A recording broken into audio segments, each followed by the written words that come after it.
Koefisien partisi adalah parameter lipofilitas yang berguna untuk interaksi suatu obat dengan makromolekul, enzim, dan reseptor obat.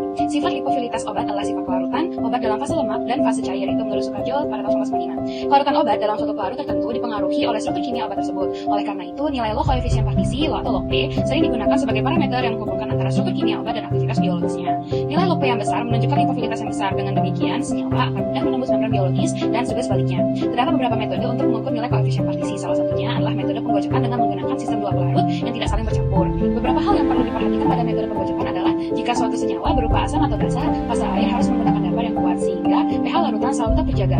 Larutan dapar mempunyai pH sedikit 3 unit dari pKa senyawa yang tak terionkan. Ini berarti 99,9% molekul dalam fase air dalam bentuk tak terionkan sehingga akan diperoleh nilai koefisien partisi sejati. Koefisien partisi merupakan petunjuk yang berguna untuk mengetahui kemampuan absorpsi terhadap suatu obat di dalam tubuh. Pada penentuan nilai logaritma koefisien partisinya atau log P digunakan pelarut oktanol dapar fosfat di pH 7,4, di mana pH 7,4 ini yang dimaksudkan log P dalam sistem N oktanol dapar fosfat pH 7,4. Kecepatan absorb obat sangat dipengaruhi oleh koefisien partisi. Hal ini disebabkan oleh komponen dinding usus yang sebagian besar terdiri dari lipid. Dengan demikian, obat-obat yang mudah larut dalam lipid akan dengan mudah melaluinya. Sebaliknya, obat-obat yang sukar larut dalam lipid akan sukar diabsorpsi. Obat-obat yang larut dalam lipid tersebut dengan sendirinya memiliki koefisien partisi lipid air yang besar. Sebaliknya, obat-obat yang sukar larut dalam lipid akan memiliki koefisien partisi yang sangat kecil. Pada umumnya, obat-obat bersifat asam lemah atau basa lemah. Jika obat tersebut dilarutkan dalam air, sebagian akan terionisasi. Besarnya fraksi obat yang terionkan itu tergantung dari pH larutannya. Obat-obat yang tidak terionkan atau unionized lebih mudah larut dalam lipid. Sebaliknya, yang dalam bentuk ion, kelarutannya kecil atau bahkan praktis tidak larut. Nah, dengan demikian, pengaruh pH terhadap kecepatan absorpsi obat yang bersifat asam lemah atau basa lemah sangat besar. Kemudian, semakin besar nilai P, maka semakin besar senyawa dalam pelarut organiknya. Nilai P suatu senyawa tergantung pada pelarut organik tertentu yang digunakan untuk melakukan pengukuran.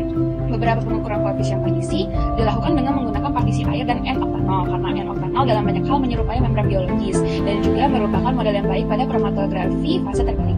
Nilai P ini sering dinyatakan dengan nilai log P. Sebagai contoh, nilai log P1 setara dengan nilai log dengan nilai P10, maka nilai P sama dengan 10 merupakan nilai P untuk senyawa tertentu yang mengalami partisi ke dalam pelarut organik tertentu. Partisi dilakukan dengan air dan pelarut organik dalam jumlah yang sama, P10. Berarti bahwa P10 tadi berarti bahwa 10 bagian senyawa berada dalam lapisan organik dan 1 bagian berada dalam lapisan air. Prosedur kerja 100 ml buffer pH 2,5 ditambah 2 mg asam salisilat, kemudian dimasukkan ke dalam lambung ukur 100 ml, ditambahkan larutan buffer pH 2,5 at 100 ml, kemudian disiapkan larutan asam salisilat 0,02% dengan buffer pH 2,8, 3,0, 3,5, 3,8 dan 4,0. Kemudian diambil 4 ml larutan campur buffer pH 2,5 dan asam salisilat atau larutan stok. Kemudian ditambahkan 1 ml vernitrat hingga terbentuk warna. Kemudian diukur pada absorbansi 540 nanometer pada spektrofotometer atau sebagai absorbansi pertama. Kemudian diambil 5 ml larutan campuran buffer pH 2,5 dan asam salisilat atau larutan stok. Kemudian ditambahkan 5 ml larutan organik heksan atau etil asetat. Kemudian dikocok dalam tabung reaksi selama 5 menit untuk menyelesaikan ekstraksi hingga terbentuk 2 lapisan. Kemudian dibuang 4 ml yang menjadi fase air. Kemudian ditambahkan 1 ml vernitrat dengan ketentuan 0,55% vernitrat dalam 0,4 asam nitrat hingga terbentuk warna. Kemudian diukur pada absorbansi 540 nanometer pada spektrofotometer atau absorbansi 2. Kemudian data yang didapat dari 2 absorbansi ini ditentukan koefisien partisi semu. Kemudian diulangi percobaan dengan buffer pH 2,8, 3,0, 3,5, 3,8 dan 4,0. Plot 1 per koefisien partisi H+. Kemudian dihitung nilai koefisien partisi, nilai konstanta disosiasi dan nilai pKa-nya. Kemudian terakhir dihitung konsentrasi ion H+ dengan persamaan pH min log 10 H+. Praktikum biofarmasetika dan farmakokinetika kali ini membahas mengenai koefisien partisi dan konstanta disosiasi. Koefisien partisi ini sangat penting dalam mengetahui nilai pKa suatu obat. Koefisien partisi juga dapat memperlihatkan bagaimana absorpsi obat di dalam tubuh kita.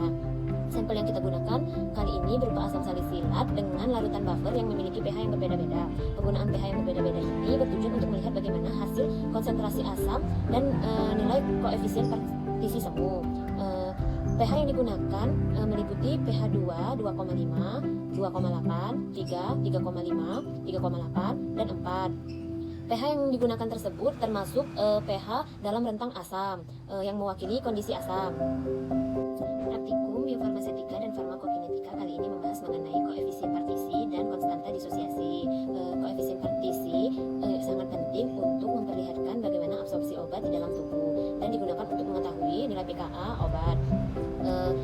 Sampel yang kita gunakan kali ini meliputi asam salisilat dengan larutan buffer yang memiliki pH yang berbeda-beda.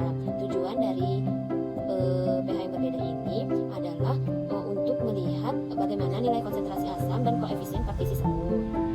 pH yang digunakan meliputi 2, 2,5, 2,8, 3, 3,5, dan 3,8. pH yang digunakan berada di rentang kondisi asam.